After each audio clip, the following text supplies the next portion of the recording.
और प्रेम का कैसे रसास्वादन किया जाता है, कितनी दैन्यता। तो राधा किशोरी ही हरि के रूप में विराजमान है, हरि ही राधा किशोरी है, राधा किशोरी ही हरि है, किंचन मात्र इनमें भेद नहीं है। देखो यद्यप सकल लोक चूड़ामणि, यद्यपि हरि अनंत ब्रह्मांडों के स्वामी, पर दीन पनपो मानत, दैन्य होकर कैसे प्रेम का रसास्वादन करते हैं। तो प्रेम का रसास्वादन कैसे किया जाता है, हरि रूप। और प्रेम का प्रभाव और प्रेम का स्वभाव श्री राधा किशोरी रूप। हमारा हो भाग्य, पता नहीं कौन सा अवगुण देख के रीझ गए प्रभु। गुण तो है ही नहीं कि ऐसी महामहिम महामाधुर्य रस करुणा समुद्र श्री लाडली जी के चरणों की शरणागति मिली, और हमें ये गर्व से कहने का साहस हुआ कि हम श्री जी के हैं, हम लाडली जी के हैं। ये अनन्यता हृदय में आ गई तो सर्वस्व की प्राप्ति हो जाएगी। देख लेना, मेरे प्रभु अनन्यता देखते हैं, और जितने दिव्य सद्गुण प्रभु को रिझाने की वृत्तियां, वो सब इसी अनन्यता से जागृत हो जाती हैं। जब हम शरीर के अनन्य होते हैं तो सारे दोष जागृत हो जाते हैं, और जब हम प्रियालाल के अनन्य होते हैं तो सारी दैवी संपदा जागृत हो जाती है। इसमें साधन बल नहीं, इसमें अनन्यता, इसमें प्रियता, इसमें ममता, और वो ममता प्रियता अनन्यता धाम प्रदान करता है।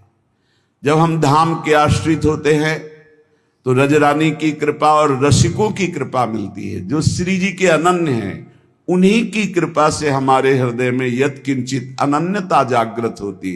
अनन्यता ही साधना की परम सिद्धि है, अनन्यता ही परमार्थ की वो सुदृढ़ भूमि है जिसपे दिव्य लीलाओं का रसास्वादन होता है।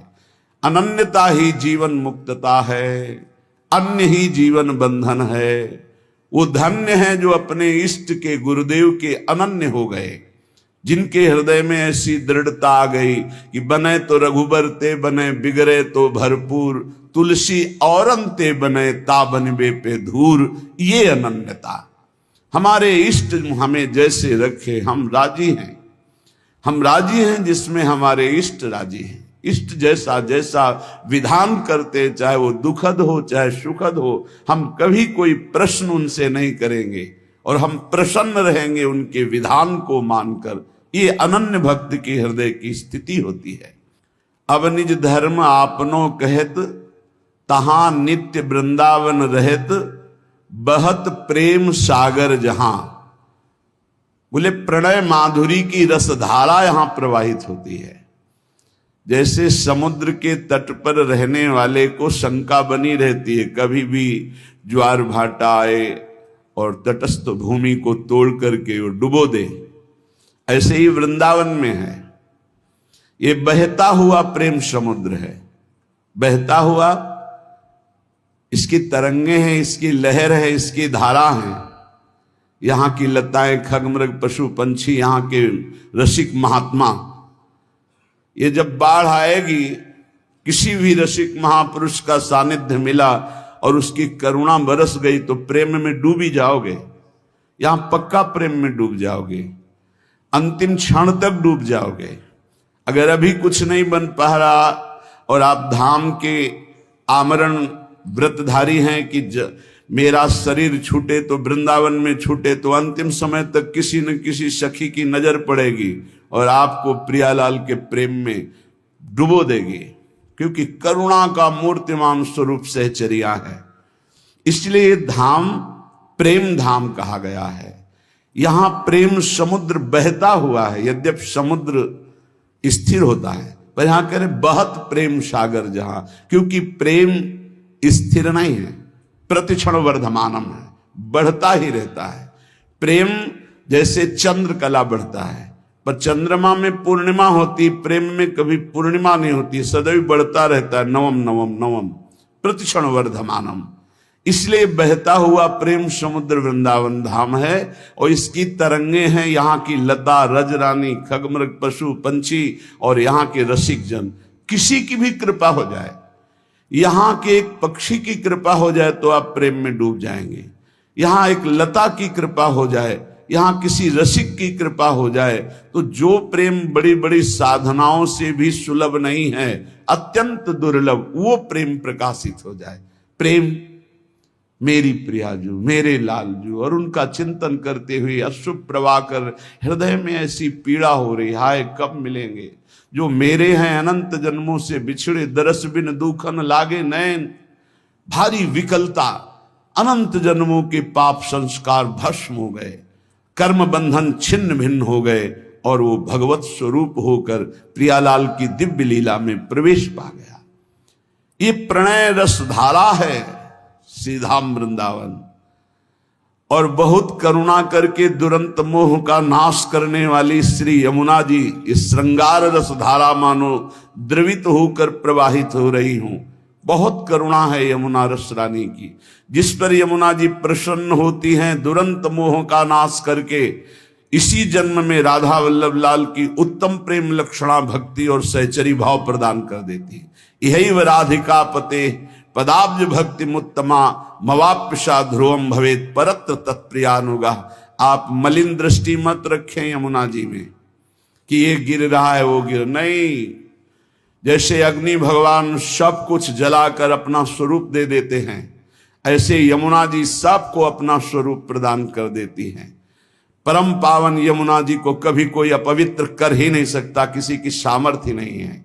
यमुना जी साक्षात करुणा बपू हैं, हमारी लाडली जी की प्रिय सहचरी हैं, और मोह का नाश होना बड़ा कठिन है, सो यमुना जी नाश कर देती है। जिसने यमुना जी का दर्शन किया, यमुना जी का आचमन किया, यमुना जी का अवगाहन किया, वो कभी यमपुरी नहीं जा सकता पक्का। जो यमुना जी का थोड़ी भी भक्ति कर ली है तो यमुना की भक्ति मात्र से उनके परम भ्राता श्री जो यमराज जी हैं वो अपने दूतों को आदेश करते, कभी भी जिसके मुख से यमुना निकला है, आचमन किया है, अवगाहन किया है, बैठकर समीप कुछ नाम जप किया, कभी मत जाना, उनकी तरफ देखना भी मत।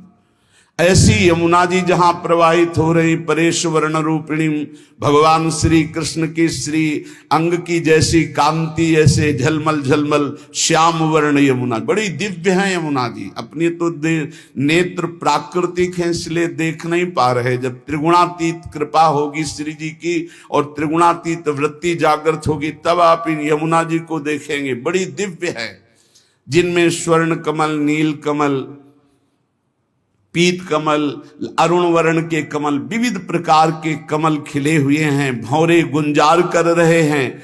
समीप में ही कुंज में अद्भुत अद्भुत लताएं फूली हुई झूम रही हैं, और कपोत सुख शारिका पिक मयूर कालंकृतम, कपोत, शुक, शारिका, कोकिला, मोर ऐसे गुंजार कर रहे हैं, ऐसे मानो प्रियाजू का यश गा रहे, पर हम उनकी वाणी समझ नहीं सकते। ऐसा लगता है कि ये शोरगुल कर रहे हैं, नहीं, वो राधा यशो मुखर मत खगावली की। यहाँ के जितने पक्षी हैं सब श्री जी का नाम, श्री जी का जस गान कर रहे हैं।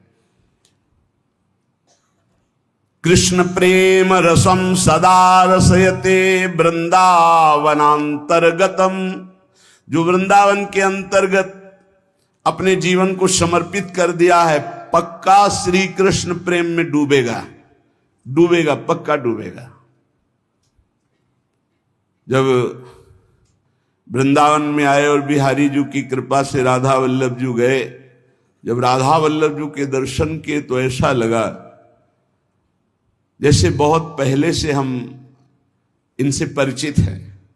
श्री कृष्ण प्रेम रसम सदा रसयते वृंदावनांतर्गतम, वृंदावन में यदि अपने जीवन को समर्पित कर दिया जाए, चाहे आश्रय भाव से या वास भाव से, अरे बहुत मानो कृपा ही कृपा उदय हुई है वृंदावन के रूप में। आप लोग बाहरी दृष्टि से देखेंगे तो आपको दोष दर्शन भी दिखाई दे सकता है, लेकिन आपसे सत्य कहते हैं, कभी कभी एकांत में जब वृंदावन की कृपा उदय होती तो सिर्फ रोना आता है कि कोई ऐसे सद्गुण नहीं, कोई ऐसी बात नहीं जिससे हमारी प्रियाजू ने हमें रीछ कर वृंदावन का अखंड वास दे दिया। हमें अपने महल में, हम कहाँ वास कर रहे हैं, वृंदावन वासी हैं। प्रिया प्रीतम के चरण चिन्हों में वास कर रहे हैं, परम पावन रज में वास कर रहे हैं। हम धाम वासी हैं। कहाँ नारकी जन्म, कहाँ नारकी योनियों में भटकने वाला जीव, और कहाँ परम पावन महामहिम शिव शनकादि द्वारा बंदित रज में वास करने का सौभाग्य। श्री कृष्ण प्रेम रसम सदा रसयते वृंदावनांतर्गतम। श्री प्रिया और कृष्ण लाल, प्रिया लाल के प्रेम रस से डुबो देने वाला ये वृंदावन है, जिसने वृंदावन का आश्रय लिया, वृंदावन का वास स्वीकार किया। आप केवल अपराध मत कीजिए, जो साधन पद्धति बताई गई उससे समय काटिए, परम लाभ तो कृपा से हो जाएगा। आपका प्रयत्न केवल अपराध रहित होने के लिए, आपसे असाधन ना बने, इसलिए काम तो सब कृपा से हो जाएगा। चेता स्थाणु चरिष्णु चिदघनम मोह रूपम तवापी दृशम। यहां अगर पक्षी भी कोई बाहर से उड़कर आकर वास करता है तो वो भगवत स्वरूप हो जाता है, चिदघन स्वरूपम। तो वो पक्षी क्या साधना करता है? केवल आश्रित हो गया वृंदावन के। ऐसे ही आप भी आश्रित हो जाएं तो कह रहे चिदघन रूपम तवापी दृशम, तुम भी वही चिदानंद रूप हो जाओगे यदि वृंदावन का आश्रय ले लिया, वृंदावन का वास स्वीकार कर लिया, वृंदावन का चिंतन करते हो, वृंदावन की महिमा सुनते हो, तो धाम आपको चिदघन रूप प्रदान करेगा। चेता स्थाणु चरिष्णु, यहां के चैतन्य और जड़ सब चिदानंद रूप हो जाएंगे। अभी हैं, आप देख नहीं पा रहे, लेकिन अंत तो गत्वा आप भी चिदानंद रूप हो जाएंगे यदि वृंदावन का आश्रय और वास स्वीकार किया। एवं चे नहीं भाति तद गुरु मुखान श्रुत्वा सदा चिंतय। यहां वृंदावन में सदगुरु का वर्ण करो तो तुम भी ब्रजवासी हो जाओगे। दीक्षा में नया जन्म माना जाता है।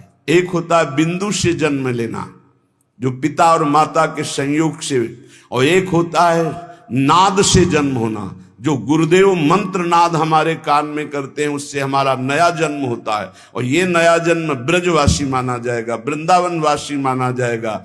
एवं चे नहीं भाति तद गुरु मुखात श्रुत्वा सदा चिंतय।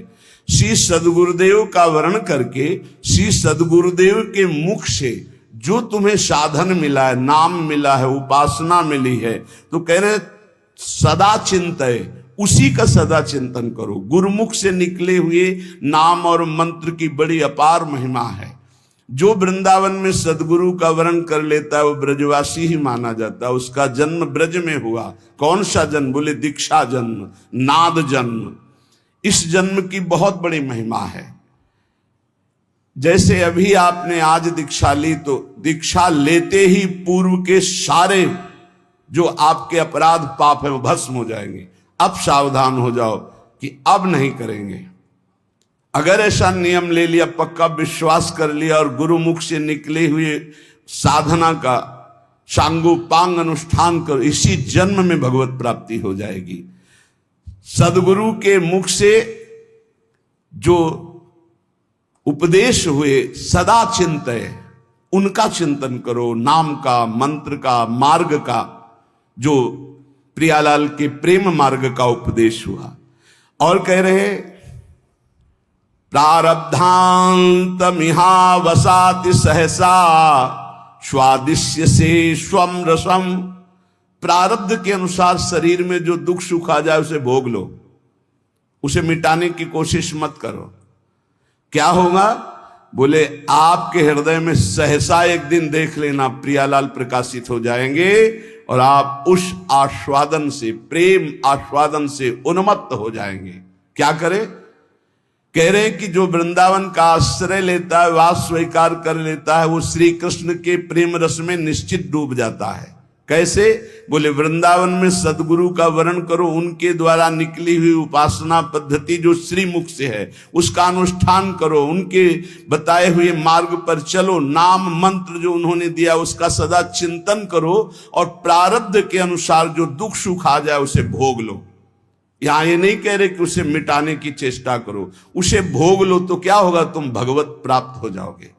ये सिद्धांत है। इसीलिए संत महात्मा बड़े बड़े आप देखो जो दिव्य हुए, उन्होंने अपने प्रारब्ध को नहीं मिटाया, दूसरों के प्रारब्ध को स्वयं लेकर भोग लिया, अपने प्रारब्ध को तो भोगा ही, औरों के भी प्रारब्ध को भोग लिया कि ये भजन करने में कमजोर हैं, प्रारब्ध आएगा इनको छीण कर देगा, चलो तुम आगे बढ़ो, हमें तो कोई फर्क नहीं पड़ता, प्रारब्ध को अपने ऊपर ले लिया। उसे श्री जी सहसा हृदय में प्रकाशित होकर प्रेम रस में डुबो देती है। ये धाम की कृपा, धाम में गुरु बनाने की कृपा, गुरु के मुख से निकले हुए नाम मंत्र का निरंतर चिंतन करने की कृपा से प्रियालाल का सहसा, सहसा माने कभी भी अचानक हृदय में प्रकाश हुआ और आप डूब गए। वो जब आप समर्पण हो, आपका पूर्णता होता है, तब ये स्थिति आती है। अचानक खड़े हैं या बैठे हैं या क्रियारत हैं, एकदम वृत्ति गोल, एकदम वृत्ति समाहित हो गई, एकदम डूब गई, क्या कहना है क्या करना है कुछ सुधी नहीं, मात्र एक सामने प्रियालाल, उनकी दिव्य माधुरी, दिव्य लीला, सच्ची मानिए निहाल हो जाओगे। बस एक जीवन का खेल है, जितना तुम्हारा जीवन बचा है उसे प्रियालाल के चरणों में समर्पित कर दे।